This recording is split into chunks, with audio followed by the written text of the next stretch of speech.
Donc aujourd'hui on se retrouve pour une vidéo un petit peu spéciale. En général je fais souvent des interviews avec mes élèves, mais aujourd'hui je suis pas avec un élève, je suis avec un ami, Camille. Bonjour. Salut. Salut. Que je reçois sur ma chaîne pour discuter un petit peu de liberté financière. Donc voilà, c'est un nouveau format, j'espère que ça va vous plaire. Et on va un petit peu discuter de son parcours, parce que au-delà du fait que Camille est mon ami, il a un parcours qui se rapproche de beaucoup de personnes qui suivent cette chaîne. Donc pour vous teaser un petit peu, c'est un ancien salarié qui a lancé petit à petit des projets qui aujourd'hui commencent à lui rapporter de l'argent de manière automatique. Et donc c'est un cas d'étude super intéressant. Regardez bien la discussion jusqu'au bout parce que vous allez voir qu'il y a beaucoup de choses, beaucoup de problèmes que vous rencontrez, par exemple des blocages avant de passer à l'action que Camille a rencontré. Et vraiment voilà, son parcours est super inspirant. Je pense que ça va vous donner pas mal d'idées pour des projets. Donc du coup Camille, je vais commencer une première question. Est-ce que tu peux déjà te présenter et nous parler un petit peu de ton parcours scolaire? Comment tu as évolué dans le passé? Ok, bonjour à tous déjà. Écoutez, moi je suis une personne lambda au niveau du parcours scolaire, c'est-à-dire que j'ai suivi toutes les classes normales, j'ai redoublé même une classe. J'ai vraiment... Au début j'avais des notes moyennes, voilà, tout le long j'ai eu des moyennes, jusqu'à ce qu'à un moment, plutôt vers la fin du collège, j'ai commencé à décrocher. Parce que c'était un peu la période où des fois il y en avait qui savaient un peu ce qu'ils voulaient, etc. Et moi à l'école, j'ai pas trouvé quelque chose qui m'attirait vraiment, hormis le sport, hormis voilà, l'art plastique, quelques petites matières comme ça, mais c'était pas les matières qui étaient hyper valorisantes pour un parcours scolaire, hein. Il fallait être bon en français, en maths, en histoire géo, etc. Et c'est pas là où j'avais les meilleures notes. Et j'ai décroché car j'ai eu un désintéressement tout simplement de ce que je faisais et ce que je voyais à l'école. Pourtant au jour d'aujourd'hui je trouve que c'est pertinent, hein, ce qu'on peut nous montrer à l'école en termes d'histoire géo, de savoir compter, les multiplications. Il y a plein de choses qui sont intéressantes, mais c'est vrai que quand on vit la chose, on n'arrive pas à trouver du sens. Voilà. J'arrivais pas à trouver du sens, à me dire ah ouais plus tard ça va me servir, etc. C'est difficile. C'était difficile et puis c'était un panel large, l'école, hein. Il y a un large panel, nous apprend plein de choses différentes. Et c'est vrai que moi je me souviens quand j'étais un peu plus jeune, j'arrivais à performer mais dans des choses bien précises et faire du tout, être bon un peu dans tout, c'était pas tellement mon truc en fait. Ok, et du coup comment ça s'est passé? Enfin, du coup donc tu as un petit peu décroché, tu es allé jusqu'où? Est-ce que tu as eu des diplômes? Comment ça s'est passé? Ok, j'ai fait tout mon collège normalement, j'ai redoublé donc une classe du collège et je suis parti en CAP. Ok. Donc je suis parti en CAP. Quel CAP? Et c'était un CAP agent de sécurité. Ok. Un CAP agent de sécurité, j'avais pris cette voie un peu par défaut, hein, malgré que voilà, ce soit une bonne formation pour ceux qui aiment. Mais moi je me suis rendu compte qu'une fois de plus c'était pas ma voie et j'avais pas cherché vraiment à comprendre quelle était ma voie. Pourtant voilà, j'étais quand même quelqu'un d'intéressé, de curieux de base. Et c'est vrai que sur mon parcours scolaire, je ne me suis pas posé réellement cette question, donc j'ai pris ça un peu par défaut et ça ne m'a pas correspondu. Je suis quand même allé jusqu'au bout parce que je suis quand même une personne qui est persévérante de base, hein, malgré que l'école, voilà, ça m'a pas convenu à cette époque-là. Et j'ai raté mon CAP. J'ai raté mon CAP, je l'ai tout simplement raté, je suis allé jusqu'au bout et j'ai foiré. Ok, donc je foire le CAP. Ah ouais, là je l'ai foiré. Pas de chance. Donc là, tu avais quel âge à ce moment-là? J'avais, je ne veux pas dire de bêtises, j'ai eu 18 ans, j'avais 18 ans, c'est l'année de mes 18 ans, me semble-t-il. Ouais, donc le CAP, tu le commences après le collège, c'est ça? Donc tu as fait plusieurs, c'est ça, 2 ans. Ça. 2 ans, sachant que j'avais redoublé une année, donc j'avais une année de décalage. Et ce qui fait que j'ai eu, voilà, j'ai eu l'année de mon CAP à mes 18 ans, que je n'ai pas obtenu. Ok, bon, alors du coup, tu arrives à 18 ans, CAP loupé, du coup, pas en poche. Ouais. Et la question, c'est, à ce moment-là, qu'est-ce que tu fais? Qu'est-ce que tu te dis et qu'est-ce que tu fais? Parce que tu arrives à un âge où il faut commencer à subvenir à tes besoins. Ouais. Donc raconte-nous un petit peu la suite. Alors, je suis parti sur le marché du travail. Okay. Je suis parti sur le marché du travail, ce qui m'a un peu donné confiance parce que quand même pour rater un CAP, ça te donne pas confiance quoi. Déjà, CAP, c'est pas le diplôme le plus élevé de la terre. Donc là, tu manquais de confiance en toi, ça t'avait affecté quand même de. Ça affecte, ouais, complètement. Ouais. C'est affectant parce que tu sais au fond de toi que t'es pas plus mauvais qu'un autre parce que par exemple, j'ai fait du judo pendant 17 ans et en cette même période, j'étais compétiteur de judo. J'avais apporté plein de médailles, j'avais des coupes, j'étais ceinture noire 2e dan de judo. Donc j'avais ce côté-là où je réussissais Mm. et que vraiment c'était une passion, je me donnais à fond et il y avait de la réussite. Et il y avait le côté scolaire à côté où ça n'avait pas marché. Et donc au fond de moi, j'avais quand même cette hargne parce que j'avais quand même des petites réussites. Et donc je me suis dit non mais c'est bon, je peux pas me laisser aller comme ça. Mes parents m'ont boosté à aller au travail aussi, hein, clairement, clairement. Après j'étais pas quelqu'un de très feignant non plus, hein, de base. Bah, c'est surtout que tu me dis que voilà, tu as fait du judo pendant plusieurs Bien années. sûr. Il me semble que tu es ceinture noire, c'est ça? Deuxième dan, voilà, c'est deuxième même un dan Voilà. après la ceinture Enfin, je noire. veux dire, il faut pas être un branleur pour parler comme ça, Complètement. pour avoir un deuxième dan. Bien sûr. Et surtout, ça montre bien le décalage entre l'école qui te plaît pas, donc tu as du mal à t'intéresser, Ouais. tu as du mal à réussir dans cette voie-là, et puis une voie qui te plaît, où là, tu es prêt à te donner à fond, tu es Complètement. un bosseur. Quoi. Ah, il y a Et une dissonance, il y a carrément Voilà. une dissonance entre les deux, entre un où tu fais strictement aucun effort, voilà. Et l'autre où tu es Et à l'autre, fond, tu t'es à donnes fond. vraiment. mais finalement ça te demande plus d'efforts à ne pas faire d'efforts et aller quand même à l'école, à faire des trucs qui t'intéressent pas, que te donner à fond dans quelque chose qui te fait, voilà, qui te fait kiffer. Ah, mais Quoi. c'est sûr, c'est sûr. Complet. Et Ouais. ça, voilà. Et ce qui fait que bah, je suis arrivé sur le marché du travail et j'avais quand même cette hargne au fond de moi. J'avais l'ambition de mettre de l'argent de côté parce que j'avais une idée lointaine, parce que j'étais quand même loin d'acquérir un bien immobilier, mais j'avais cette idée-là de me dire profondément, je veux un chez moi. Je veux un chez moi, coûte que coûte. Et c'était une vision long-termiste. Oui, parce que tu as 18 ans. Quoi. À J'avais 18 ans, 18 c'est ans, difficile de se projeter. Quoi. pas mature, voilà, j'avais... T'as jamais gagné de salaire, tu sais pas combien. Enfin, voilà, c'est compliqué de se J'avais gagné le projeter. salaire, j'avais peu de notions sur la notion de l'argent, etc. Mais bon, je suis allé au charbon, j'ai commencé à travailler dans la restauration rapide. Et donc ça a été une première expérience. Et quelques mois après, j'ai commencé un deuxième boulot en même temps que la restauration rapide. Et donc là, c'était dans la collectivité territoriale. Ok. Donc c'était deux boulots quand même assez différents, dans le sens où la restauration rapide, bah, il fallait être rapide, etc. Et la collectivité territoriale, voilà, il demandait plus un boulot minutieux. Ouais. Et donc j'avais des horaires décalés, un je travaillais tôt le matin, l'autre je travaillais à midi et le soir, les jours de congé, donc de repos n'étaient pas en même temps, enfin... Tout ça pour avoir pratiquement un salaire normal en fait, puisque je faisais 2 fois 20 heures par semaine. Ok. Et donc c'était pas facile, et j'ai fait ça pendant pratiquement 2 ans. Pendant 2 ans j'ai tenu bon, et ça m'a permis de me payer mon permis, de me payer ma première voiture, parce que mes moyens de locomotion c'était les jambes, hein, c'était le vélo. Donc c'était une période pas facile, Bon, t'as résisté parce que sûrement que t'étais jeune et que quand J'étais t'as jeune, 18 ans, j'avais une même bonne si tu dors 5-6 heures par nuit, Tu peux. En Ça plus se tu gère. sors, c'est la fête, Voilà. t'es jeune. ouais, on et puis connaît. tu commences à gagner de l'argent, donc du coup tu as aussi cette puissance entre guillemets de dire ça y est, je gagne de l'argent. Ouais. Et d'autant plus que pour rebondir un peu sur ce que tu disais, tu as un Ouais. parcours scolaire qui est assez classique, où tu n'as pas eu de diplôme, donc j'imagine que face à un recruteur, c'était facile pour eux de dire je te paye le minimum légal, Complètement. je ne monte pas plus, donc toi Complètement. tu es obligé en fait d'accumuler les postes pour pouvoir gagner un salaire Exactement. à la hauteur de tes espérances finalement. Exactement, pour pouvoir avoir le salaire minimum vital, j'avais quoi, juste un chouïa plus que le SMIC, parce que justement je faisais 2 fois 20 heures, donc je faisais 40 heures par semaine. À noter qu'il y avait des heures supplémentaires également dans la restauration rapide, etc. Donc des fois j'étais à 45 heures par semaine pour me sortir un salaire, à l'époque, je ne vais pas dire une connerie, c'était entre 1200 et 1300 euros maximum. Et avec 2 travails de 20 heures, Avec 2 donc 40 heures par boulots, semaine. quoi. je m'arrêtais pas quoi. Je m'arrêtais pas, mais j'avais des objectifs en tête. Et donc c'était le permis de conduire, la L'appartement voiture, plus tard. l'appartement plus tard. Et donc il a fallu aller au charbon, entre guillemets, et c'est ce que j'ai fait jusqu'à ce que ça s'arrête. Jusqu'à ce que je bifurque sur mon deuxième boulot qui lui était un peu plus safe, mais encore moins payé.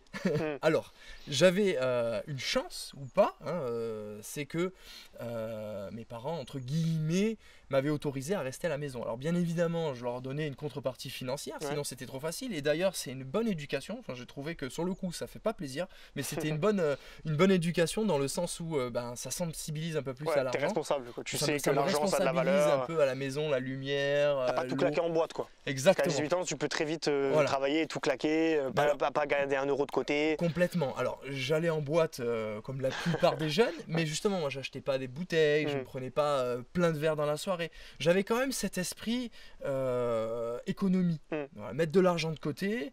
Et franchement, avec le peu de salaire que j'avais à l'époque, parce que c'était le salaire minimum vital en France, qui est le SMIC, j'ai pu me mettre de l'argent tous les mois grâce à mes parents qui m'autorisaient à rester à la maison. C'était normal hein, pour eux, mais c'était normal aussi que je donnais de l'argent.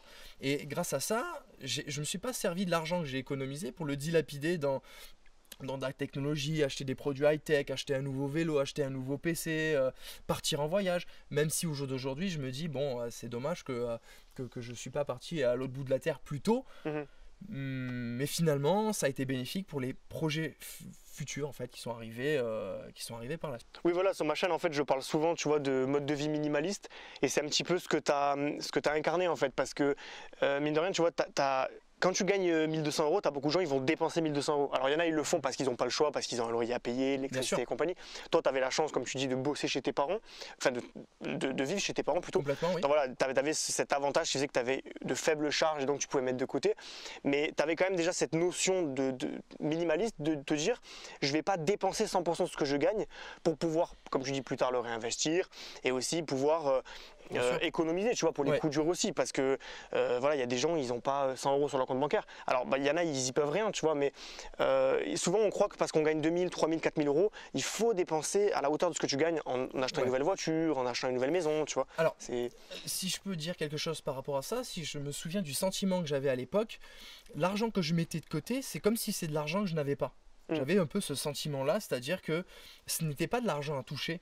Ce n'était pas de l'argent à toucher en fait. Je la mettais de côté en pensant à l'avenir, mais en me disant pas c'est de l'argent disponible pour ce mois-ci en fait. C'était un peu voilà cet état d'esprit que j'avais. Alors je faisais des choses, mais c'est vrai que j'allais pas au restaurant souvent, j'allais pas tout le temps à la restauration rapide justement. Il y avait pas mal de choses que je ne faisais pas par rapport aux autres jeunes. Alors, j'ai pas eu une enfance chaotique cette période. Au contraire, je vivais normalement, mais je faisais attention. Clairement, je faisais attention. Et finalement, quand on est dans cette spirale-là, eh bien, c'est plus compliqué en fait. Ça devient facile finalement de faire attention puisque tu fais attention le premier mois, le deuxième, le troisième, et après ça devient naturel. Ça devient naturel. Après, il y a toujours attention, radin. Oui, voilà. Il y a des extrêmes. Il y a des extrêmes. Mais j'étais pas dans ce truc-là. Je faisais plein de choses, mais je faisais pas des excès et je pensais justement à ce minimum vital que je voulais mettre de côté tous les mois. Tout simplement. Oui, voilà, tu te dis, voilà, j'ai ça comme argent que je peux utiliser pour sortir, faire la fête et compagnie.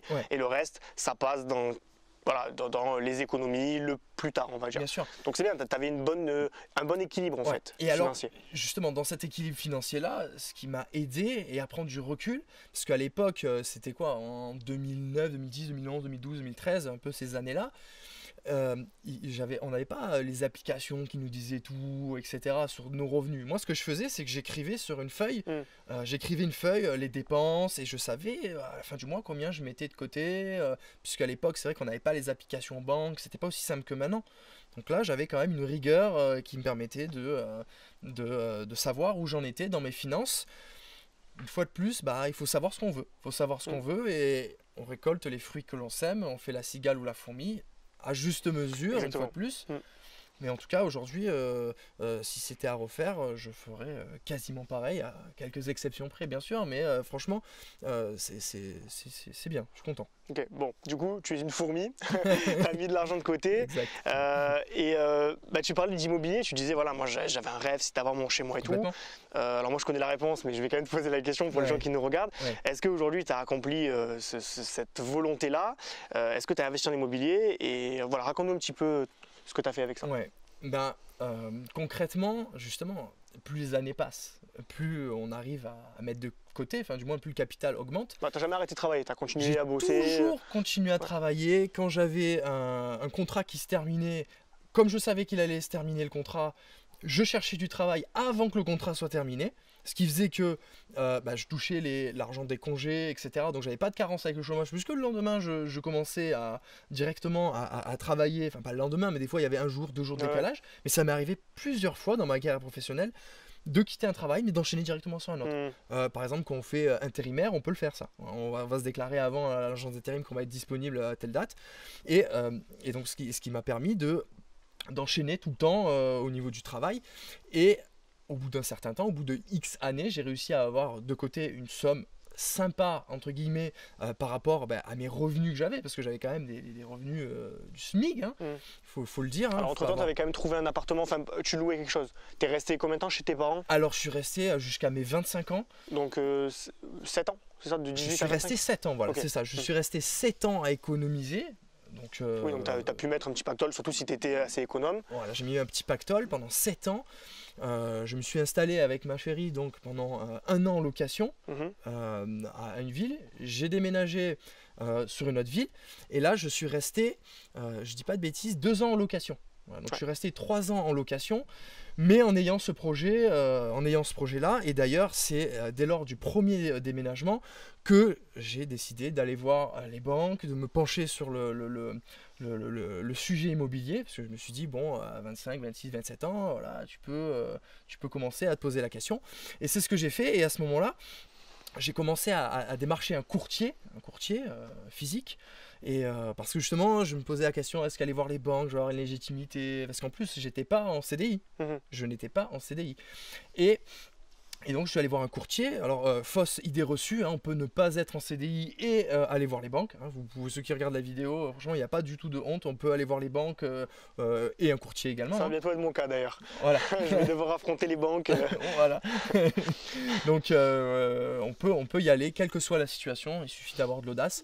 Et eh bien, malgré que je n'avais pas de CDI à la période où j'ai demandé un crédit, du fait que j'avais de l'apport et grâce à toutes ces économies de toutes ces années, eh bien, la banque s'est portée favorable, entre guillemets, assez facilement grâce à ces économies et à cette preuve comme quoi j'étais, entre guillemets, un bon gestionnaire. Après, je suis personne pour me juger, dire que je suis bon ou pas, mais apparemment, s'ils ont accepté, c'est que c'était le cas.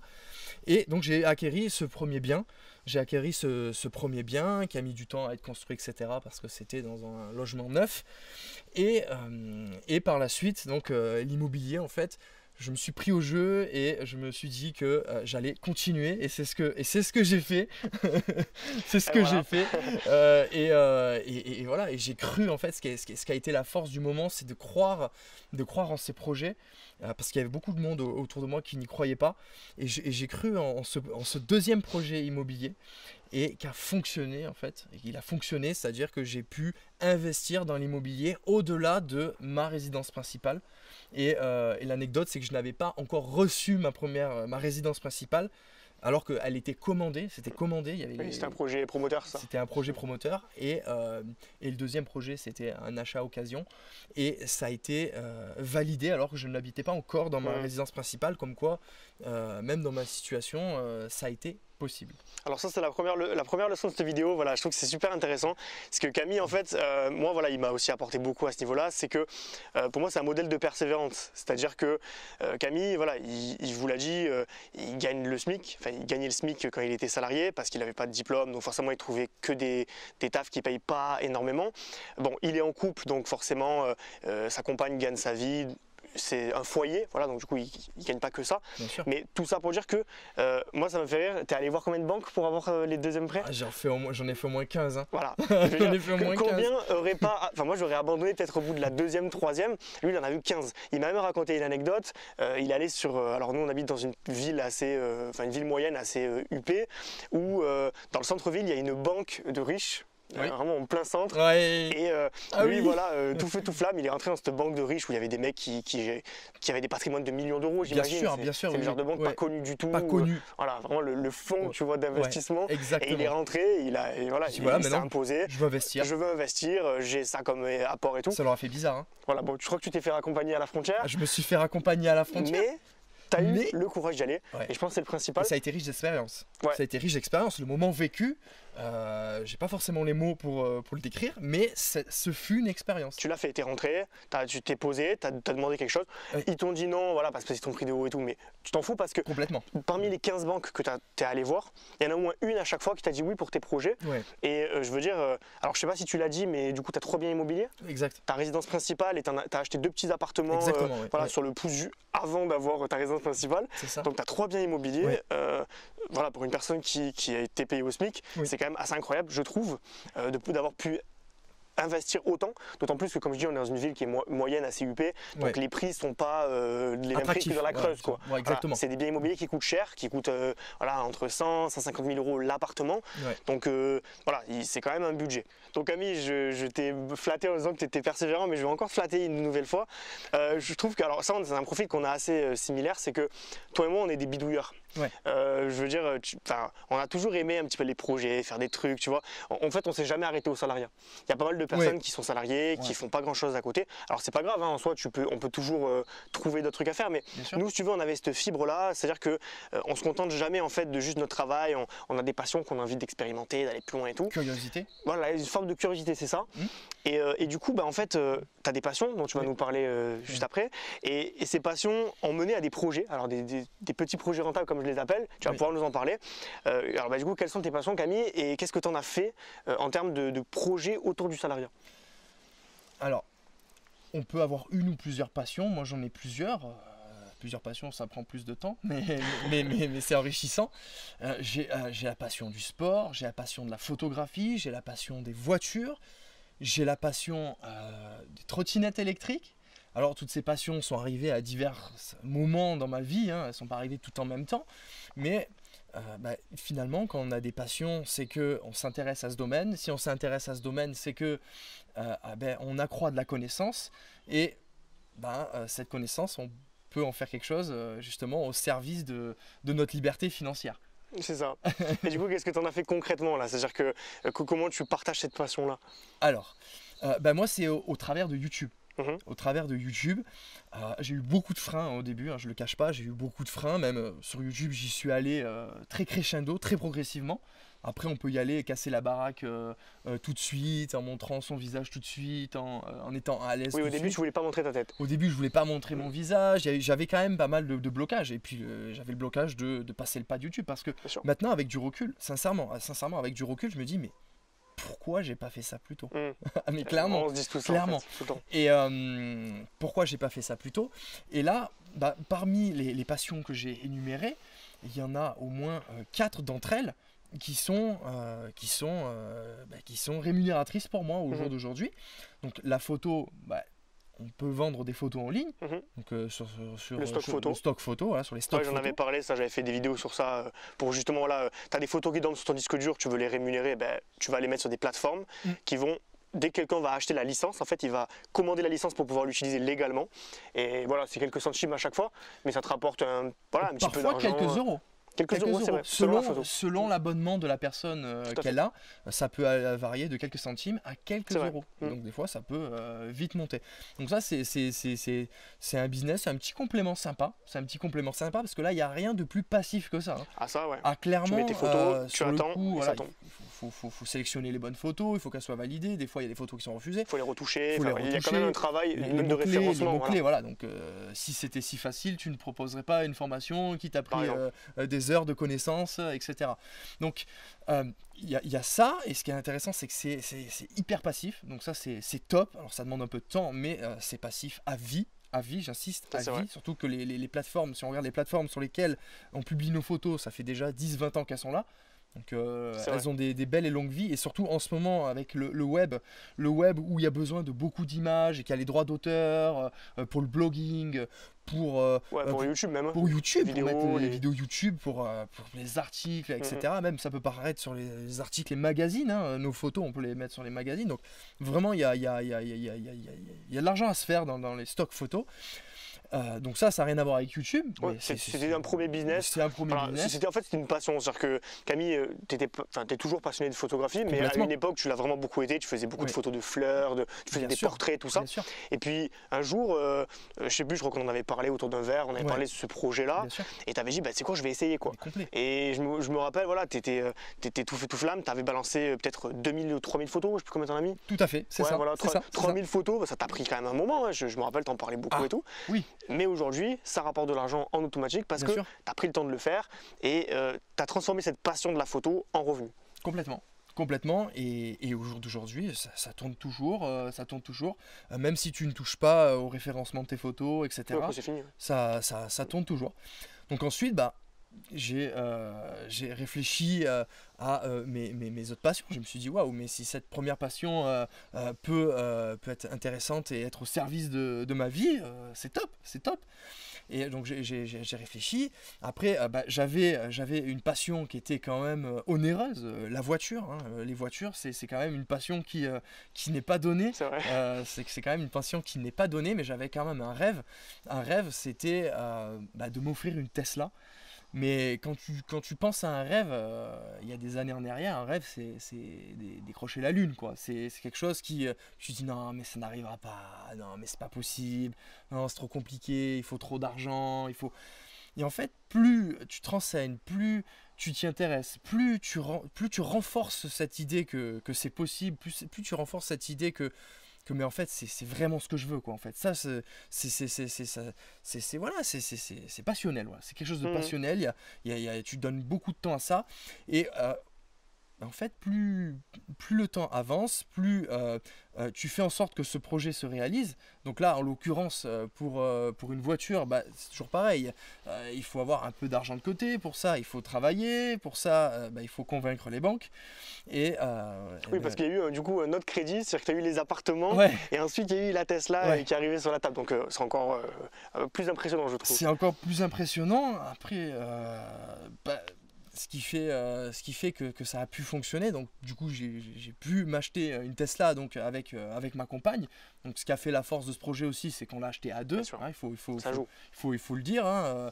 Et puis même aujourd'hui, j'ai quand même une vie assez minimaliste. J'utilise pas la voiture pour aller bosser. On a une voiture pour deux.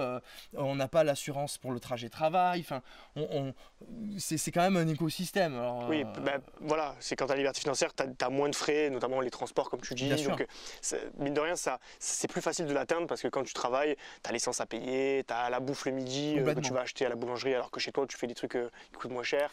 Et c'est ça, donc là ce que tu dis c'est intéressant, c'est-à-dire que quand tu passes le cap de la liberté financière, tu as les contraintes du risque de passer à la liberté financière, mais tu as les avantages de la liberté financière qui finalement tu as des avantages pécuniaires un peu aussi. Tu réduis un peu ton train de vie. Tu réduis ton train de vie, donc peut-être qu'à certains moments tu vas moins gagner, mais à d'autres tu vas gagner plus.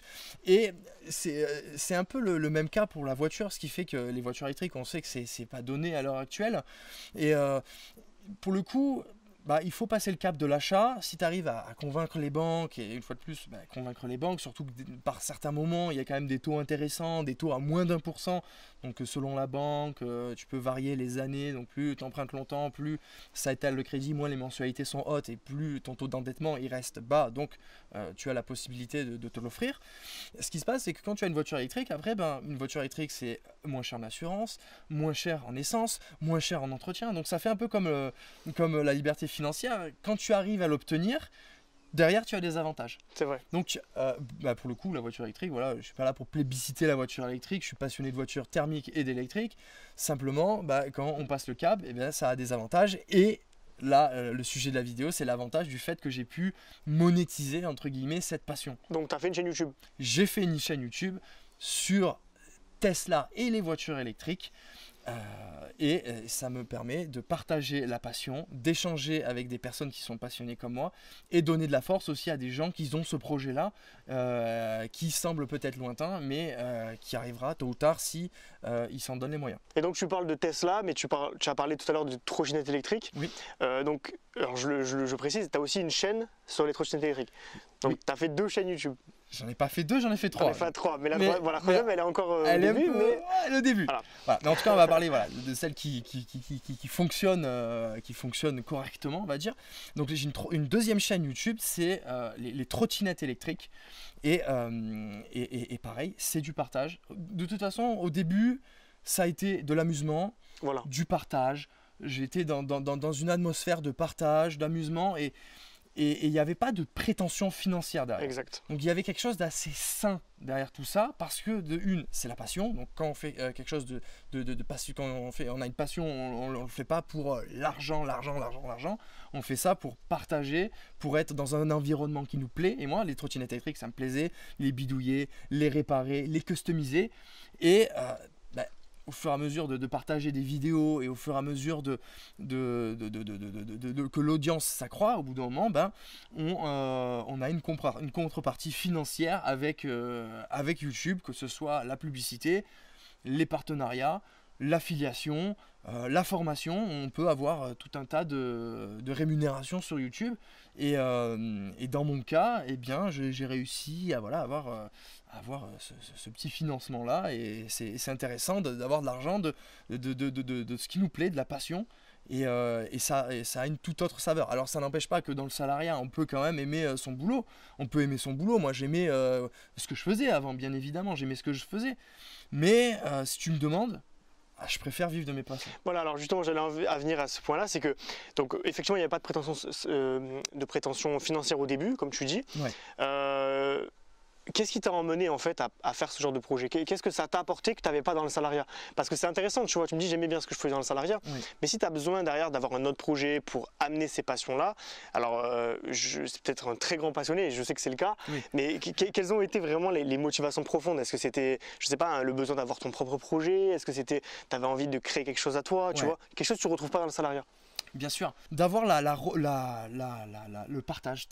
En fait, c'est avant tout le partage. Le partage, mais quand tu gagnes de l'argent avec ta passion, ça n'a pas la même saveur. Et quand tu gagnes de l'argent, entre guillemets, avec ton entreprise, ou avec ton nom de chaîne YouTube, ou avec ton nom de blog, ou avec ton nom de banque d'images en ligne, franchement, c'est des sensations différentes. Parce que quand c'est nous-mêmes qui générons de l'argent, ça n'a pas la même saveur en fait. C'est un peu un sentiment d'accomplissement. C'est un sentiment d'accomplissement. C'est genre c'est toi qui l'as fait, c'est toi le maître du bateau, Exactement. tu pilotes, tu vas où tu veux, Ouais. t'as pas ce patron-là qui va décider. Complètement. Alors quand on dit liberté financière, il y a liberté aussi au niveau de ton travail. Alors, J'aurais dû appeler les 4 libertés, je crois. les 4 libertés. J'en ai oublié une. Oh là là, mince. Il n'est jamais trop tard pour Ouais, bien c'est faire. vrai, les 4 libertés. Allez, hop. Allez, hop. Non, franchement, il y a justement cette liberté au niveau du travail qui est quand même très intéressante. C'est-à-dire que tu peux dire ce que tu veux, voilà, dans le cadre du possible, dire ce que tu veux, faire ce que tu veux à n'importe quel moment.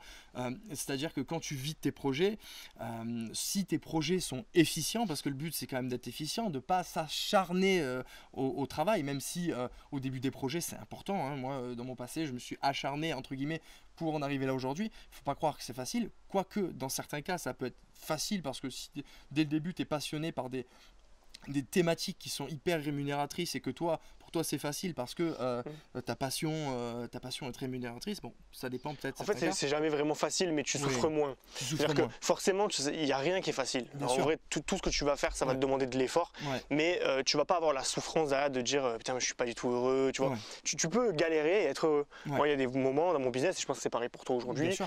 C'est un peu dur. Voilà, il y a des trucs à faire, t'as des défis à relever, mais au fond de toi, tu vois, t'es aligné, donc c'est te lever le matin, c'est un nouveau défi, tu vois. Tu es là avec le sourire, c'est pas putain encore une journée où je vais être comme ça au bureau, tu vois. C'est pas la même ambiance en fait. Complètement. Et quand justement, pour l'anecdote, quand tu te lèves le matin, admettons que pour essayer de se faire une idée, admettons qu'on te dise demain à 5h du matin, tu dois aller chercher un chèque d'1 million d'euros. Ah, je me lève. Tu penses que tu vas avoir du mal à te lever à 4h30, tu vas dire ah, c'est chaud. Je dors pas de la nuit, je crois. Parce que tu as un aimant fort en fait. Tu as un aimant fort qui t'attire vers quelque chose. Et quand tu es dans tes projets, quand tu es dans ce qui te passionne et quand tu es dans quelque chose de rémunérateur, voilà, dans ta passion rémunératrice, tu as pas tant de difficultés que ça, de travailler plus parfois, de travailler plus tard parfois, et de te lever le matin pour ça. En fait, moi personnellement, je ne fais pas la grasse matinée en fait. Je ne fais pas la grasse matinée, je me lève à la même heure que ma chérie, et pour moi, ça me demande aucun effort. C'est encore plus simple qu'avant même. Ouais, parce que tu sais que ta journée va être rythmée de choses que tu aimes faire. Exactement. Même si effectivement voilà, ça reste du business, il faut toujours trouver un moyen de gagner de l'argent. Bien sûr. Tu sais que c'est un jeu en fait. Toi, tu vois, tu fais des vidéos. Il y a quoi de mieux que de faire une vidéo dans ta voiture qui te passionne, parler à des gens qui sont intéressés par ce que tu racontes. Tu vois, comme là, on est quoi? On est jeudi, il est 15h et quelques. On se régale, on fait une vidéo. Complètement. C'est pas du travail ça pour moi, tu vois. Et pourtant, ça en est quand même. C'est la construction d'une vidéo, il va falloir la monter, tout ça. Mais il y a du boulot. Il y a du boulot dans tous les cas, mais c'est du boulot qui est agréable. Et je pense que là, tu le ressens, cette agréabilité que tu n'avais pas avant dans le salariat. Bien sûr, cette agréabilité et cette flexibilité. C'est une question de contrainte. Enfin, c'est pas qu'on est un pantin dans le salariat. Je suis désolé, j'ai peut-être des mots, des mots un peu forts, hein, mais c'est vrai que là, tu fais tes journées comme tu l'entends. Après, quand même, il faut avoir une certaine rigueur. Oui, ça c'est sûr. Il faut avoir une certaine rigueur. Il faut faire attention au laisser aller. Ça peut être facile. Ça peut être très facile de se laisser aller et de se reposer sur ses acquis. Et je pense que au-delà du côté passionnel, quand même, il y a quand même des petites contraintes de rigueur. Il faut rester informé de l'actualité sur ta thématique, il faut continuer à se former, très important, continuer à se former continuellement, puisque il faut avancer avec son temps. Donc chaque thématique, il peut y avoir des nouveautés, hein. Tesla, il y a des mises à jour de voitures, les trottinettes, il y a des nouvelles pièces qui sortent, des nouveaux modèles. Dans ton cas, toi... des nouvelles techniques de marketing, de référencement, complètement. Donc il faut rester à l'affût et il ne faut pas croire qu'on a une passion, on connaît tout, ça y est, emballer c'est pesé, quoi. Donc clairement, ça demande de l'investissement. Une fois de plus, quand on est passionné, ça demande de l'investissement, mais c'est beaucoup plus facile que se lever tous les jours pour quelque chose de compliqué. Parce qu'à la fois, il y a des gens qui peuvent adorer leur travail et c'est très bien. Et ils peuvent même avoir envie de le quitter. Mais ces personnes ne regardent pas la vidéo. Mais peut-être qu'ils la regardent, mais il y en a d'autres qui peuvent justement être dans ma situation que j'étais avant, qui était compliquée, même si dans les situations compliquées, il y a toujours quelque chose de sympa à extraire, justement. Mais là, voilà, il faut passer le cap. Ok, transition de tout trouver, du coup, Camille, tu viens de parler de ta situation salariée. Yes. Moi, j'aimerais bien savoir ce qui s'est passé entre le moment où tu as commencé à bosser, le moment où tu étais un gros bosseur, tu as cumulé l'argent et tout. Finalement, qu'est-ce qui a fait que ces projets-là, Tesla, trottinette électrique, ces chaînes YouTube, les images aussi que tu vends, qu'est-ce qui a fait qu'aujourd'hui ça a remplacé finalement le salariat? Qu'est-ce qui s'est passé pour que tu décides d'avoir ce cap-là? Quelles sont tes dernières expériences dans le salariat, tout simplement? Ok, alors, il y a eu un accélérateur de particules. C'est que ma dernière expérience fut vraiment pas bonne. J'ai eu plein de mauvaises expériences, mais ma dernière expérience au niveau du salariat était mauvaise. Franchement, pourtant, le boulot en lui-même, donc le boulot que j'effectuais, me plaisait, mais cette atmosphère de salariat était insupportable. Mes collègues de travail se parlaient mal entre eux, ils me parlaient mal à moi, donc ça il y avait du manque de respect au niveau de la communication. Le travail c'était surchargé, je devais faire le boulot de 3 personnes alors que j'étais tout seul, donc ça c'était compliqué. D'ailleurs il y avait un red flag, il y avait 3 personnes avant toi qui étaient parties. Il y avait 3 personnes avant moi. Donc quand j'ai pris ce poste, parce que j'ai fait une mutation en fait en interne, donc parce que justement c'était aussi compliqué à mon ancien poste. Une fois de plus, j'adorais ce poste, parce que c'était un poste qui était avec le contact humain. Moi, j'adore le contact humain, je faisais des choses qui me plaisaient. Et une fois de plus, cet environnement de travail, cette atmosphère qui est venue gâcher mon plaisir que j'avais de travailler dans cette entreprise-là. Et ma dernière expérience fut chaotique à un tel point où quand je suis parti, pas un au revoir, pas un merci, vas-y, c'est bon, tu peux y aller. Au revoir. Donc, et pourtant, attention, moi j'étais pas dans les polémiques, j'étais pas dans les prises de tête, des trucs comme ça, mais c'est juste que l'atmosphère était tellement morose que ça se passait mal, quoi. Et puis même dans ces situations-là, tu te sens mal, tu te remets en question, tu te dis mais à côté de ça, en plus je suis en train de développer des projets, tu te dis mais ces projets-là, ça va marcher parce que quand tu es dans une spirale négative où c'est compliqué, où tu rentres le soir, t'es pas bien, et qu'en plus de ça, il faut que tu bosses sur tes projets qui, eux, t'animent beaucoup, c'est quand même un C'est le schéma pas contraste facile. en fait C'est aussi. le contraste. C'est qu'en fait, il y a pas mal de gens qui regardent cette chaîne qui Ouais. sont dans le salariat. Alors il y en Ouais. a certains qui sont vraiment mal parce qu'ils sont vraiment, ils sont dans une situation où ils Ouais. ont vraiment besoin de partir, et d'autres qui sont, on va dire, sur la pente glissante. Ils savent qu'ils vont pas y rester toute leur vie, mais ça va encore, tu vois. Ouais. Et toi, l'avantage que tu as eu, c'est peut-être une chance en soi, c'est que Oui. tu as créé tes projets avant. Oui. Et ces projets-là ont commencé à te rapporter de l'argent un petit peu, pas par hasard, parce que tu as mis des moyens de le faire, mais tu n'avais pas prévu que ça arrive aussi vite. Bien sûr. Donc ça a rapporté de l'argent. Exact. Et cet argent-là, je pense que tu as dû au bout d'un moment te dire, attends, là, il y a cette situation horrible où je suis plus du tout heureux, où ça te fait souffrir même. Et tu as l'autre côté où tu dis, putain, je gagne de l'argent avec mes projets sans trop d'efforts parce que tu avais mis en place des revenus automatiques. Donc, je pense qu'il y a eu ce moment-là où tu te dis, attends, mais A, B, B c'est le paradis, A c'est l'enfer, je vais choisir, tu vois. C'est ça en fait. Mais une fois de plus, c'est pas facile non plus à passer le cap. Non, ça c'est sûr. C'est ça qui a été chaud, c'est que de sortir du cadre classique. Parce que l'école, il faut aller à l'école, il faut réussir ses études, il faut passer par un cursus, il faut avoir un boulot, métro, boulot, dodo, les enfants, merci, au revoir. Et tête dans le guidon, et on arrive à 60 ans, ah ouais, c'est vrai, je suis à la retraite, mais bon, j'ai 60 ans et j'ai pas forcément fait tout ce que je voulais de ma vie, mes projets professionnels. Parce que bon, à 60 ans, tu peux faire un projet professionnel, mais tu peux le faire avant aussi, c'est possible. Et c'est possible. Et donc, je ne sais pas exactement quel âge ont ton audience. Il y a de tout. Il y a de tout. Mais en tout cas, à tout âge, c'est possible. Moi, j'aurais su que je pouvais mettre ma passion et mes passions au service de ma vie. Je l'aurais fait plus tôt. Tu vois. Donc là, aujourd'hui, à l'heure où je te parle, j'ai 30 ans. Ça aurait été moi, je l'aurais fait à 18-20 ans. Tu vois, et une personne qui a 40 ans, 45 ans, 50 ans, c'est le bon moment, c'est tout de suite en fait. Il y en a plein en fait, des personnes de 50 ans qui me disent voilà, là je suis arrivé au bout, j'en peux plus, les 10 années qui me restent à travailler, j'ai envie d'en faire quelque chose de positif, tu vois. Bien sûr. Et c'est jamais trop tard comme tu dis. C'est jamais trop tard pour bien faire. Le meilleur moment pour commencer, c'est tout de suite. Et puis c'est surtout le meilleur moment c'était hier, et le deuxième meilleur moment c'est aujourd'hui. Ah oui. C'est ça. Excellent. Et donc pour toutes les personnes qui nous regardent, franchement, je pense de mon expérience, de ma petite expérience que je peux partager aujourd'hui, c'est de commencer quand on a envie de commencer et quand on sent que c'est le moment, quoi. Et le moment, c'est tout de suite. C'est tout de suite, et quel que soit l'âge, puisque moi, de mon côté, par exemple, qui suis des chaînes YouTube à droite à gauche, on voit qu'il y a tout âge en fait. Il y a tout âge dans le blogging, dans YouTube, dans la vente de photos, dans les formations.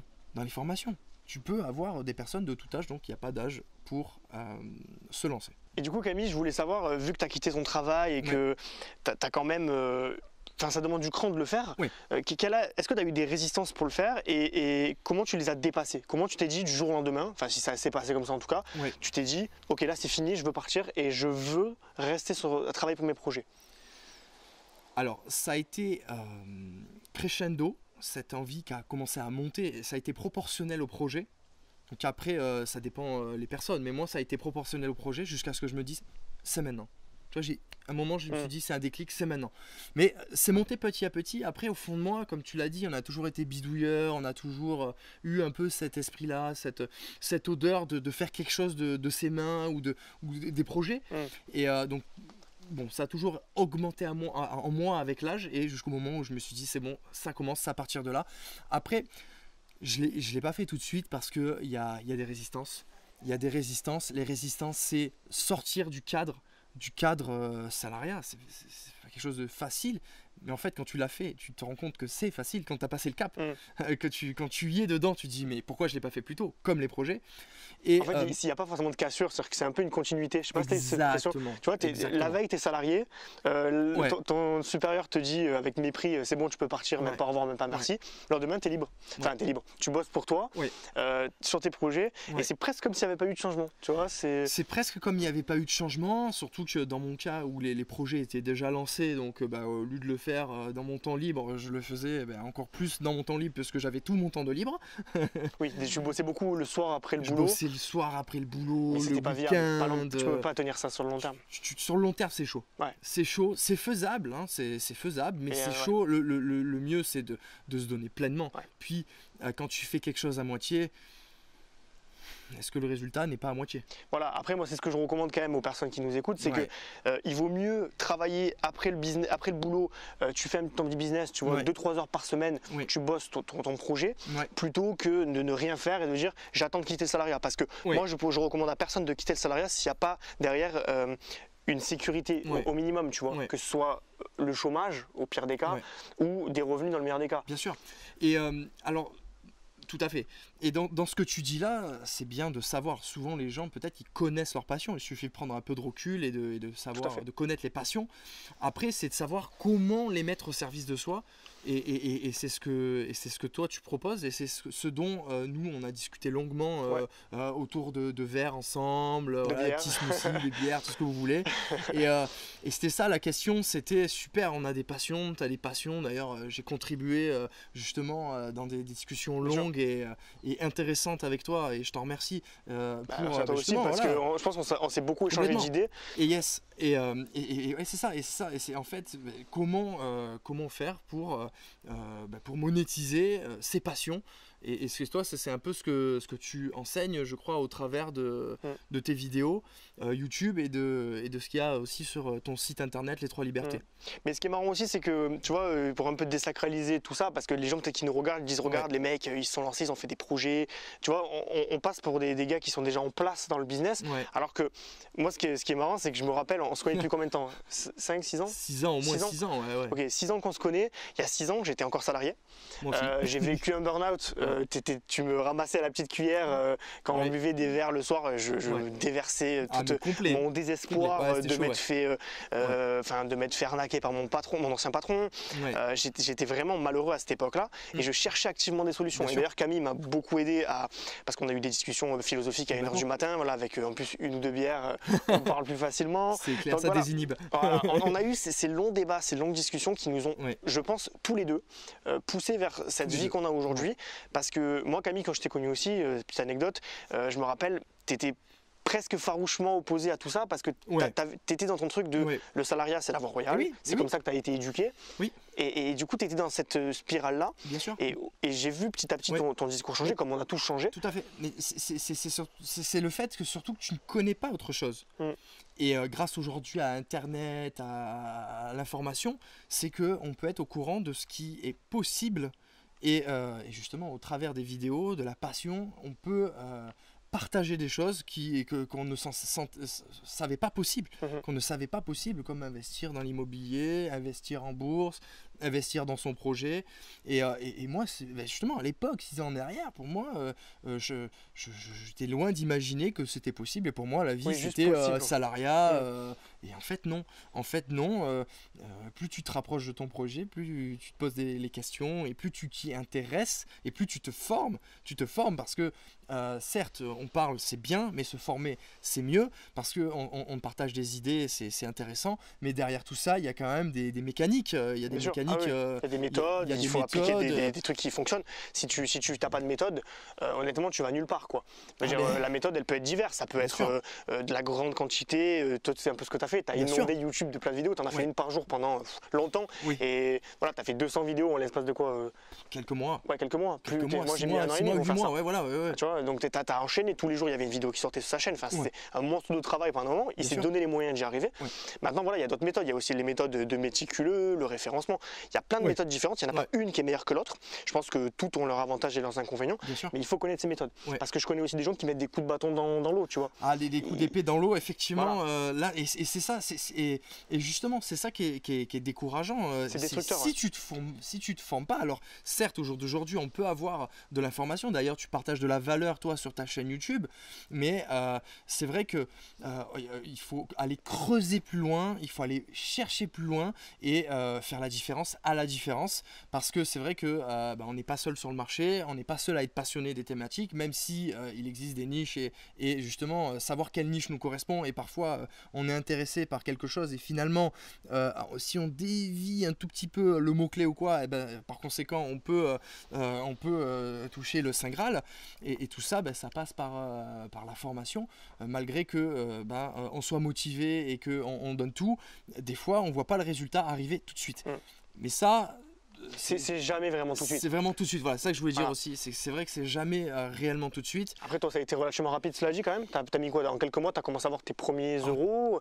En quelques mois, ouais, complètement. Quelques mois, ouais, c'est ça, 1 mois et demi sur Ouais. YouTube. Et puis sur Un les mois et photos, ça a été très rapide en fait. Sur les Même photos. en 15 jours, tu commençais à vendre des photos. Ah, mais photo, c'est instant. c'est passé vite, hein. C'est instant. Hein. C'est-à-dire que YouTube, il faut une monétisation YouTube. Encore que si tu proposes du contenu en formation, si tu proposes Oui. un e-book, peu e-book importe, quoi. ou des choses, là, ça peut être instantané. Mais voilà, la monétisation de YouTube, c'est un peu plus long. Voilà, après en général, c'est jamais totalement instantané. Complet. Mais cela dit, voilà, la différence avec les gens qui vont se former et qui vont pas se former, c'est que les gens qui vont pas se former, ils vont potentiellement passer 3 ans à faire les mêmes Ouais, choses qu'une ouais. personne qui va y passer 6 mois, parce que la personne de 6 mois, elle sait où mettre son énergie. Tu vois, par exemple, dans ma formation où blog automatique, où je parle Ouais. de mon blog, Ouais. moi, je vais juste écrire des articles sur lesquels je suis sûr qu'il va y avoir de la demande. Par exemple, Bien mon sûr. blog, j'ai écrit 23 articles, il me semble. Ouais. Ouais. J'ai 6000 visites par mois. C'est énorme. On se rend pas compte. Le mais c'est ratio, énorme. il est énorme. C'est Il y a énorme. des gens, ils ont 6000 alors qu'ils en ont 100 d'articles. Parce que si tu connais pas comment chercher le bon mot-clé, si tu sais Bien pas sûr. comment écrire un bon article, si tu sais pas comment le référencer, tu vas faire des efforts qui vont être gâchés. Donc, vu qu'on n'a pas énormément de temps sur cette terre et que, en plus, on est salarié Il et faut qu'on être efficient, voilà, on doit enchaîner le salariat bien sûr. et l'entrepreneuriat, et c'est ce que tu as fait pendant quelques mois, comme on disait, Bien sûr. tu as été obligé de faire des sacrifices Oui. et d'avoir la bonne méthode. Et c'est pour ça que tu faisais des vidéos. Moi, tu m'as aussi appris des choses. C'est que moi, je fais souvent des vidéos qui sont.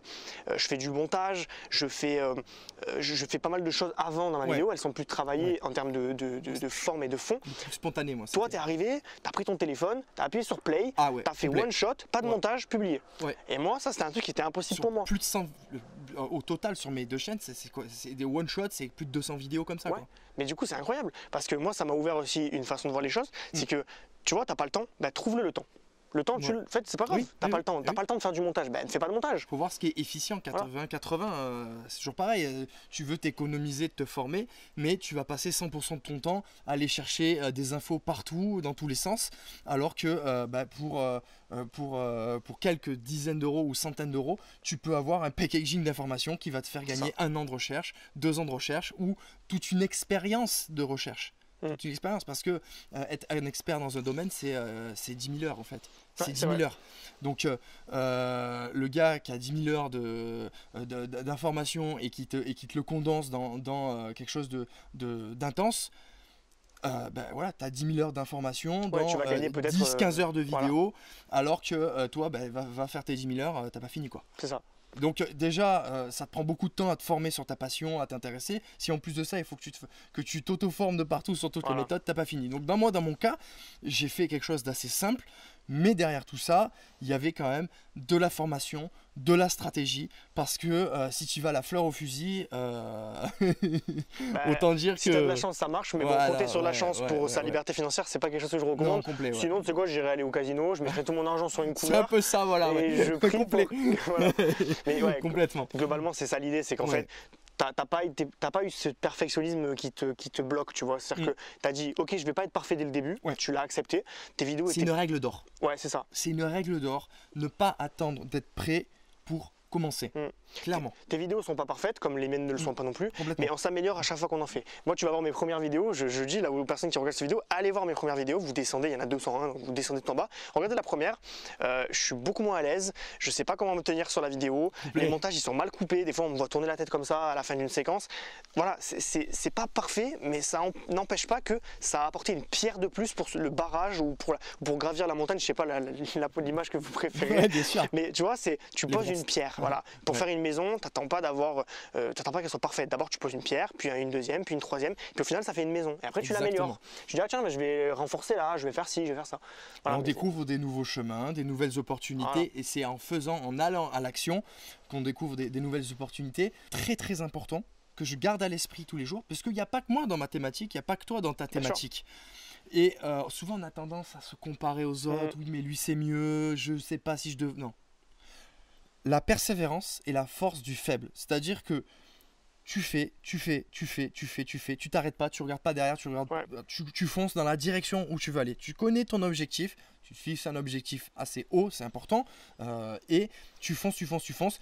Dans mon cas, donc pour partager l'expérience, vidéo, Ou partage de contenu, banque pour, banque, prendre dans l'immobilier. Exactement, vidéo.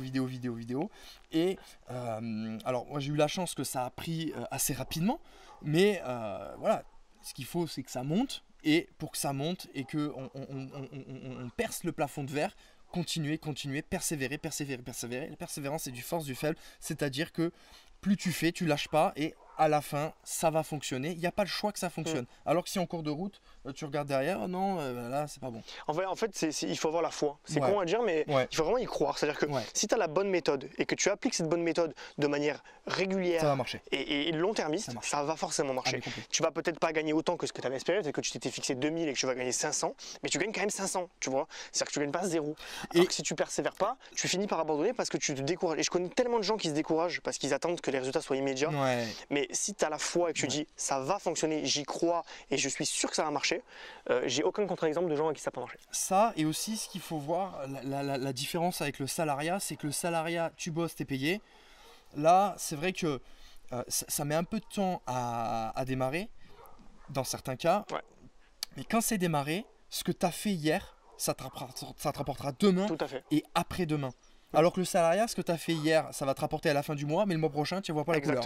Donc là, c'est ça le truc. C'est chaque contenu qui est posté, que ce soit sur le blog, sur les photos en ligne, sur YouTube, dans 1 an, dans 2 ans, dans 3 ans, dans 10 ans, ce sera encore là et ça peut potentiellement encore te rapporter de l'argent. Donc tout ça pour dire que tout le travail que tu fais aujourd'hui, même s'il ne te paye pas aujourd'hui, il pourra te payer demain. Tout à fait. C'est la même chose que d'investir son argent, sauf que tu investis du temps.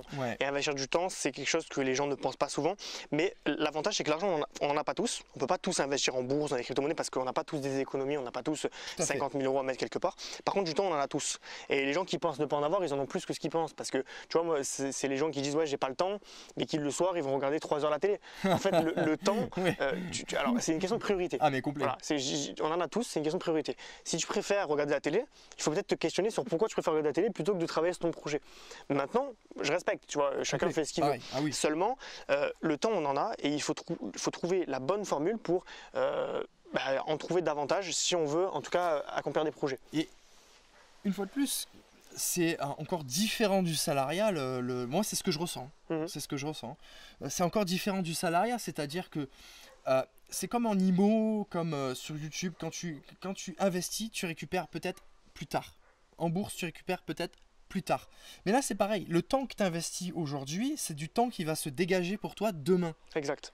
Donc aujourd'hui, peut-être que tu vas dire, je vais travailler 7 heures par jour comme dans le salariat. Sauf qu'après X années ou X semaines de boulot, peut-être que tu vas lever le pied et il y aura moins besoin de temps pour être efficace sur tes projets parce que déjà, tu seras plus efficient. Et tu auras moins, vu que la machine sera déjà enclenchée, tu auras moins besoin de. Moi, je le vois sur mes vidéos en ligne, etc. Sachant que j'ai un background, par exemple, sur les trottinettes, j'ai 150 vidéos. Mes 150 vidéos, elles continuent à tourner, même quand je dors. Donc, ça, c'est à prendre en compte. Quand c'est sûr que quand tu n'as pas beaucoup de vidéos, il faut que tu en fasses. Mais au bout d'un moment, tu peux te relâcher, chose que tu ne peux pas faire dans certains cas dans le salariat. Voilà, et c'est un petit peu l'avantage des projets automatiques, c'est que tu as les projets passifs et semi-passifs. Passif, c'est par exemple les images que tu as publiées sur la banque d'images. Ça se vend automatiquement, tu n'as aucun entretien à faire. Tu as eu d'un point A à un point B, tu as commencé à mettre les images, tu les as publiées, et ensuite l'argent rentre de manière cyclique, automatique. Toi aussi tu l'as fait d'ailleurs. Tout à fait. C'est cool. Voilà.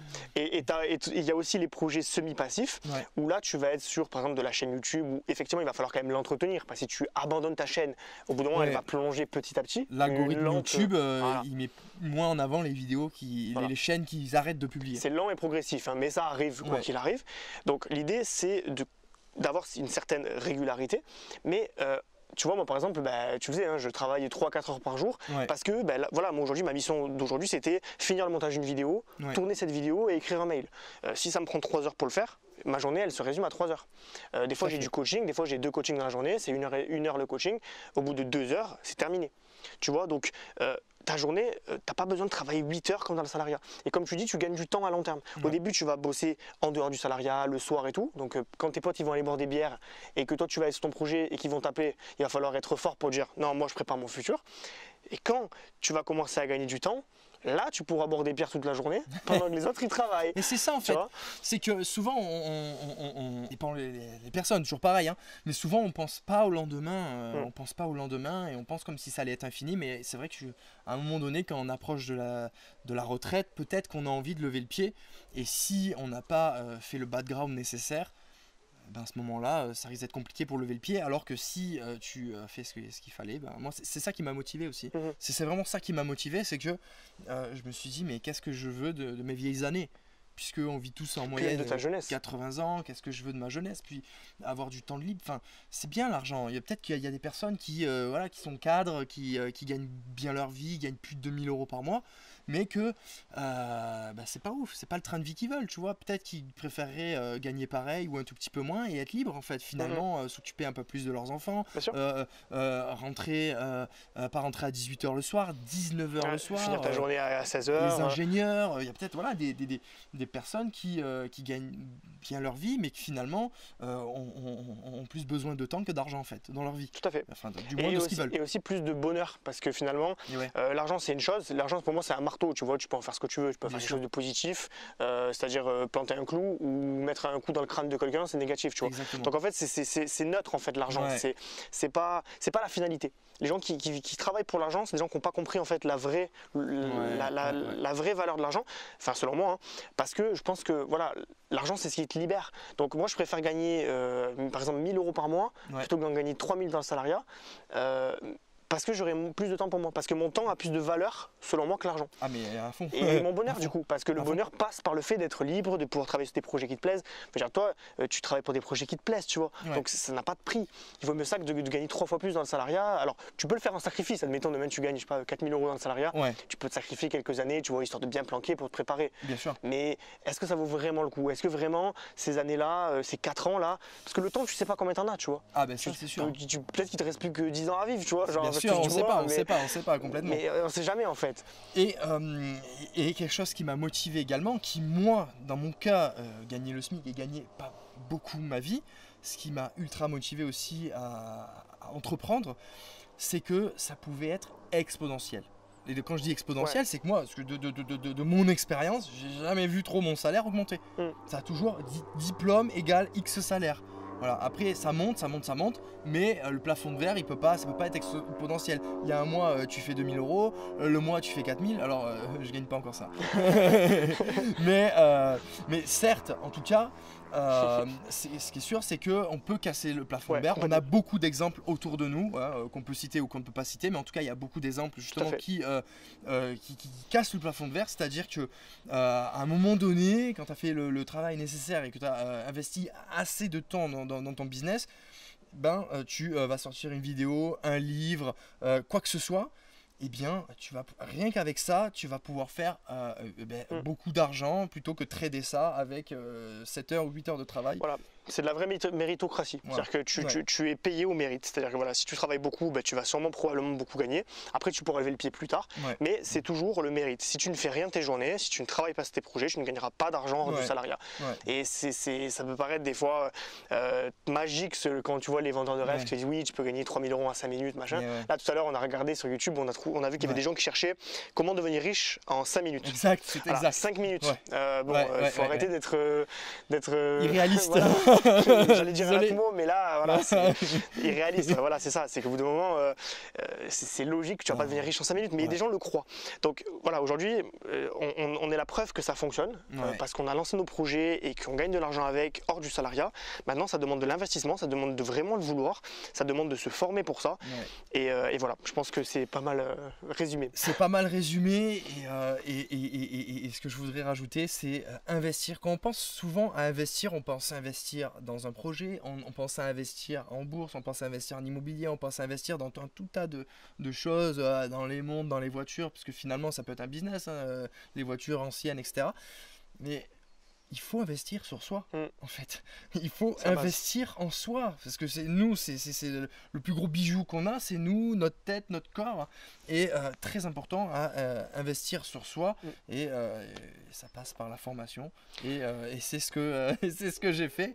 Donc après, voilà, il faut savoir ce qu'on veut. Bah, si tu te formes pas, de toute façon, c'est comme on le disait tout à l'heure, voilà, pour pas être redondant, mais en gros, t'as pas les bonnes compétences qui te permettent d'aller au bout de ton projet. Ouais. Et quand on dit formation, c'est pas forcément des formations en ligne, c'est des livres, c'est des conférences, c'est tout. C'est tout Curiosité aussi. Voilà, être curieux, taper sur Google des trucs, chercher, se renseigner, lire, voilà. Mais il faut toujours être dans une optique d'apprentissage parce que voilà.